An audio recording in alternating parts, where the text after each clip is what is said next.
Good morning, all of you. Today we will start a new chapter, chapter number 5, cube and cube roots. Cube को भी समझना बहुत easy है अगर हमने स्क्वायर पढ़ रखा है. Square of any number. Square में क्या होता है? If a number is having power 2 it is called the square of a number. ठीक है, मतलब किसी नंबर के ऊपर अगर पावर 2 लगी है it is called the square of the given number. ठीक है, इसको हम इस तरह से डिनोट करते हैं, मतलब उसी नंबर का हम मल्टीप्लाई कर देते हैं. अगर किसी नंबर के ऊपर पावर 3 है इट मीन्स हम उसी नंबर का 3 टाइम्स मल्टीप्लाई करेंगे. पावर 3 का मतलब हो गया क्यूब.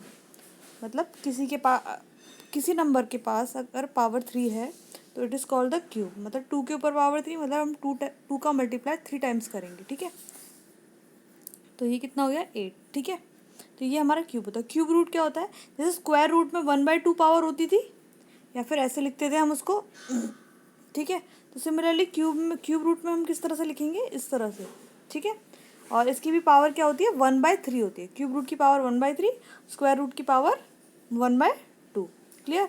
तो मैंने आपको स्क्वायर बता दिया, सॉरी क्यूब बता दिया, क्यूब रूट भी बता दिया. ठीक है, परफेक्ट क्यूब क्या होते हैं? वो नंबर जिनका हम परफेक्ट क्यूब की फॉर्म में लिख सकते हैं. ठीक है, if a number can be written as the cube of a number, मतलब कोई नंबर किसी नंबर के क्यूब में लिखा जा सके, वो क्या है? Cube, perfect cube. 8 को हम 2 की पावर 3 लिख सकते हैं. ठीक है, ऐसे ही अगर हम देखें 125 को हम लिख सकते हैं 5 की पावर 3. ठीक है, ऐसे 343 को हम लिख सकते हैं 7 की पावर 3. ठीक है, ऐसे ही 1331 को लिख सकते हैं हम 11 की पावर 3. ठीक है, तो ये सारे जो नंबर हैं जस्ट लाइक 8, 27. ठीक है, और 27 के बाद 125, 1331. ठीक है, ये सारे 343. ठीक है, ये सारे क्या है? क्यूब नंबर्स हैं, क्योंकि हम इनको एक किसी नंबर की क्यूब की फॉर्म में लिख सकते हैं. ठीक है, ये परफेक्ट क्यूब्स हो गए. Clear? Check a perfect root. हम कैसे पता करें कि हमारा गिवन नंबर परफेक्ट क्यूब है या नहीं है? तो एग्जांपल ले लेते हैं. जस्ट लाइक हमने ले लिया 100. ठीक है, हमारे पास 100 दिया हुआ है, हमें पता नहीं 100 परफेक्ट क्यूब है कि नहीं है. तो हम क्या करेंगे? इसके फैक्टर्स निकालेंगे. फिर 5 और 5. ठीक है, तो अगर हम देखें तो 100 के फैक्टर आए वो क्या है? 2 का स्क्वायर और 5 का स्क्वायर. ठीक है, पावर 3 तो नहीं आ रही. तो ठीक है, अगर दोनों ही नंबर पे पावर 3 होती, 2 की पावर 3 और 5 की पावर 3 होती, तो क्या होता है? एक परफेक्ट क्यूब होता. लेकिन अभी क्या है? पावर इन पे 2 लगी हुई है. ठीक है, ये परफेक्ट स्क्वायर बन सकता है लेकिन परफेक्ट क्यूब नहीं बनेगा. ठीक है, ऐसे अगर हम 125 को देखें तो क्या होता है? 5 × 5 × 5, तो ये क्या हो जाएगा? परफेक्ट क्यूब हो जाएगा, ये 5 का क्यूब. क्लियर? तो इस तरह से हम प्राइम फैक्टर के थ्रू निकाल सकते हैं. नेगेटिव इंटीजर का अगर मान लीजिए -3 दे रखा है, -3 का क्यूब, तो इसका क्यूब जो निकालेंगे हम वो क्या होगा? -3 multiply by -3 multiply by -3. 2 minus cut जाएंगे, एक माइनस बचेगा, यहाँ लगा दिया हमने. 3 3 9, 9 3 27. क्या आया हमारे पास? माइनस में आंसर आया. मतलब अगर हम किसी नेगेटिव इंटीजर का क्यूब निकाल रहे हैं तो आंसर जो आएगा उसमें एक माइनस 100% आएगा, क्योंकि ऑड पावर है 3. ठीक है, 2 नेगेटिव कट जाएंगे लेकिन एक नेगेटिव बचेगा, तो नेगेटिव में ही आंसर आएगा.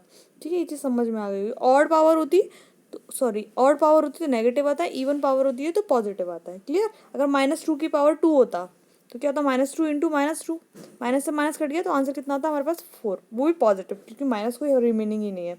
Cube of a rational number just like 3/4 का हमें वो निकालना है, क्यूब निकाल रहे हैं. तो हम क्या करेंगे? 3 × 3 × 3/4 × 4. तो क्या आएगा? 3 3 9, 9 3 27, और 4 का मल्टीप्लाई करेंगे 4 3 टाइम्स तो 64, 4 4 16, 16 4 64. क्लियर? तो इस तरह से निकाल लेंगे. अब रेशनल नंबर का भी निकालना बता दिया मैंने आपको. अब properties of A cube number basically क्या है? इसमें बोला है कि अगर जैसे मान लीजिए आपके पास 81 है. ठीक है, तो 81 वैसे किसी का क्यूब नहीं होता, लेकिन इसमें 1 आ रहा है. जस्ट लाइक मान लीजिए 1331 है. ठीक है, 1331 किसका क्यूब होगा? ये 11 का क्यूब होगा. ठीक है, क्यों? जिसमें 1 आता है लास्ट में, उसके जब हम क्यूब निकालते हैं किस नंबर का क्यूब होगा उसमें भी लास्ट में 1 ही आएगा. तो कुछ ऐसी प्रॉपर्टीज़ दी हुई हैं, यहाँ पे देख लीजिए. अगर कोई इवन नंबर है जस्ट लाइक 8 है. ठीक है, 8 किसका क्यूब बनेगा? इवन नंबर का ही क्यूब बनेगा. ठीक है, अगर जस्ट लाइक 27 है, 27 ऑड है, तो ये ऑड नंबर का ही क्यूब बनेगा. ठीक है, 27 3 का क्यूब होता है. ठीक है, तो ऐसी 125 है, 125 ऑड होता है तो ये 5 का क्यूब बनता है, ये भी ऑड है. ठीक है, 64 4 का क्यूब बनता है. ठीक है, तो इस तरह से ये कुछ प्रॉपर्टीज़ है, देख लीजिएगा. और भी है दूसरे पेज पे. इधर देखो, क्वेश्चन नंबर 1 में बोला है क्यूब फाइंड करना है, एवोल्यूट करना है. तो ये सारे एवोल्यूट तो बहुत आसानी से हो जाएंगे, ये मैंने आप वर्कशीट पे दिखाया करके। क्वेश्चन नंबर 2 आप खुद सॉल्व करेंगे। क्वेश्चन नंबर 3 में बोला which of the following numbers are perfect cubes, in the case of perfect cube find the number whose cube is the given number. ये बताना है हमें कि ये नंबर परफेक्ट क्यूब किसके हैं, ठीक है, ये नंबर परफेक्ट क्यूब किसके हैं। अगर नहीं है तो फिर छोड़ देना है, ठीक है। तो इधर देखो वर्कशीट देखते हैं। वर्कशीट में क्वेश्चन नंबर 1 मैंने एक्सप्लेन किया हुआ है, देखो इसमें क्या है, हम सॉरी रुको, ये क्वेश्चन नंबर 3 है, क्वेश्चन नंबर 1, ठीक है। क्वेश्चन नंबर 1 देखते हैं हम, पहले 1 देख लेते हैं, फिर उसके बाद 3 देखेंगे। क्वेश्चन नंबर 1 में क्या है, क्यूब्स निकालने थे गिवन नंबर्स के, तो हमने निकाल लिए, तो मैंने आपको बताया भी एक्सप्लेन करके, ठीक है। तो कोई इसमें दिक्कत नहीं है, मैंने सॉल्व करके दिखाया हुआ है।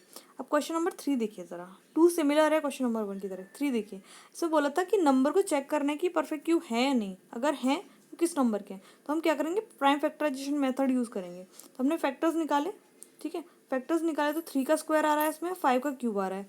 अगर दोनों पर ही क्यूब होता, 3 का क्यूब होता और 5 का क्यूब होता, तो क्या होता है, एक परफेक्ट क्यूब बन जाता।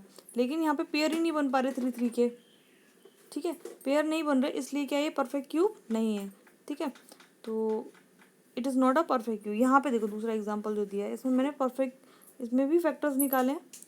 तो हमने देखा इसमें क्या है, परफेक्ट क्यूब निकालते वक्त इनके जो पेयर्स हैं वो बन रहे हैं। यहाँ पे भी पेयर्स बन रहे हैं 3, और यहाँ पे भी पेयर्स बन रहे हैं, यानी 2 की पावर 3 एंड 13 की पावर 3, दोनों को कंबाइंड लिखा 26 की पावर 3, ठीक है। तो ये किसका परफेक्ट क्यूब है, 26 का परफेक्ट क्यूब है। Clear, prime factorisation method use करेंगे इसमें हम। क्वेश्चन नंबर 4 में बोला है which of the following are the cubes of even number. Even number के कौन से, ऑड नंबर के कौन से। तो बहुत ईजी है, ये ऑड नंबर वाले, क्योंकि इसमें वंस प्लेस पे ऑड नंबर आ रहा है, इनके वंस प्लेस पे इवन नंबर आ रहा है, तो ये इवन नंबर के होंगे, ठीक है। इसमें भी ये दोनों स्टार्टिंग के इवन नंबर के हैं और पीछे वाले ऑड नंबर के। वंस प्लेस की डिजिट देख लो, इवन है ऑड है, पता चल जाएगा कि इवन का ये ऑड का। Question number 6, find the smallest number by which the following number must be multiply two make the perfect cube. मतलब हम इसमें किस चीज़ का मल्टीप्लाई करें कि परफेक्ट क्यूब बन जाए। तो इसमें कोई दिक्कत नहीं है, इसमें क्या है, वही प्राइम फैक्टराइजेशन मेथड निकालेंगे। देखते हैं 6th का पार्ट ए, इसमें हमने क्या किया, जो हमारा नंबर था 3136, इसके प्राइम फैक्टर्स निकाले। 2 का क्यूब बन रहा है, अगेन 2 का क्यूब बन रहा है, लेकिन 7 का क्यूब नहीं बना है। 7 की पावर कितनी है, 2, ठीक है, 7 की पावर 2 है, तो it is not a perfect cube if we multiply. Square बन रहा है ना, तो एक 7 और होना चाहिए था, एक 7 और मल्टीपल में होना चाहिए था, तभी तो 7 का क्यूब बन पाता, ठीक है।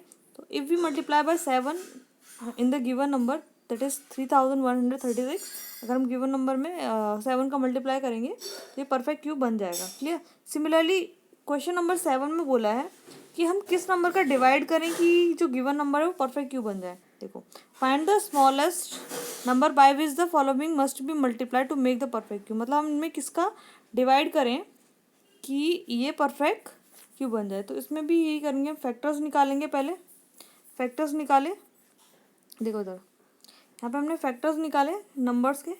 यहाँ देखा हमने 3 का क्यूब बन रहा है, लेकिन 7 का क्यूब नहीं बन रहा है, तो हमें दोनों ही 7 हटाने पड़ेंगे यहाँ से, ठीक है। 7 7 जो 49, तो 49 का अगर हम गिवन नंबर में डिवाइड देंगे तो it will be a perfect cube. I think सबको समझ में आया होगा। क्वेश्चन नंबर 1 से लेके 7 तक आप सभी को करने हैं सारे, ठीक है, थोड़ा ध्यान से करिएगा। बिल्कुल स्क्वायर वाला चैप्टर हमने कर चुका है, तो इसमें ज़्यादा दिक्कत नहीं होगी। Thank you students.